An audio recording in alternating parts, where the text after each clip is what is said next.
Ito ay rated SPG, striktong patnubay at gabay ng magulang ang kailangan. Isang mapagpalang araw mga kapamilya, habang nasa sasakyan ay kinausap ni Tanggol ang kanyang mga kasama at dito bumalik sa kanyang alaala ang lalaking nakamaskara na nagtangkang pumatay sa kanya. Ang lalaking nagsabing anak siya ni Divina.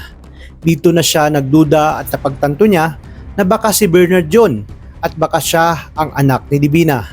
At siya rin ang nagtaksil at pinaikot silang lahat. Sa kabilang banda, habang nakagapos si Ponggay, ay nanginginig siya sa galit at poot dahil para sa kanya ay hindi mapapatawad ang kahayupang ginawa ni Rocky Boy sa kanyang half-sister na si Dimples.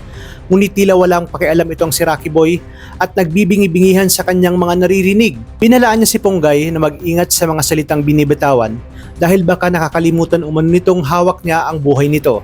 Maya-maya pa ay inilabas na ni Rocky Boy ang kanyang patalim at bago pa siya makapanakit ay may narinig silang sigaw mula sa labas.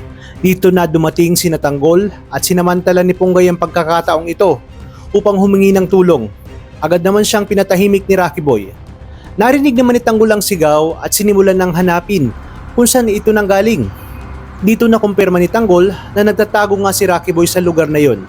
Dito na siya sumigaw at lumitaw si Rocky Boy na nagpakilala sa kanilang Bernard.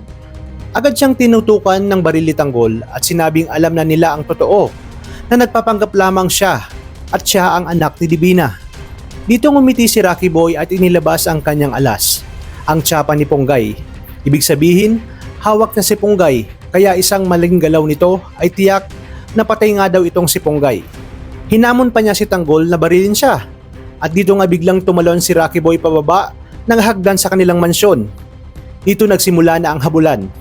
Lingid sa kaalaman ni Tanggol na may masamang balak pa pala siya, sinundan siya ni Tanggol, ni Ramon at ng buong tropa hanggang sa makarating sila sa isa pang kwarto.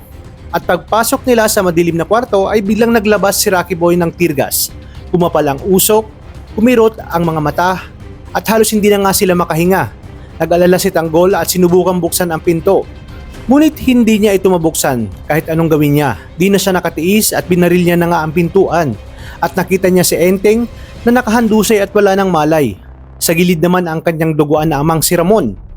Dito siya nanlumo at napagtanto niya na naisahan sila ni Rocky Boy at unti-unti nitong pinapatumba ang kanyang mga kasamahan. Habang si Rocky Boy naman ay nagmadaling tumakas upang balikan itong si Ponggay. Sa madaling salita, patuloy niya ring pinaglalaroan si Tanggol na tila ba nakikipagtagu-taguan sa sarili niya mismong pamamahay. Kaya dito naisip ni Tanggol at sinabi niya na siya mismo umano ang tumapos sa mga magulang ni Rocky Boy na sina Divina at Brandom. Kaya dito nakita niya ang mukha ni Rocky Boy na halos sasabog na nga sa galit.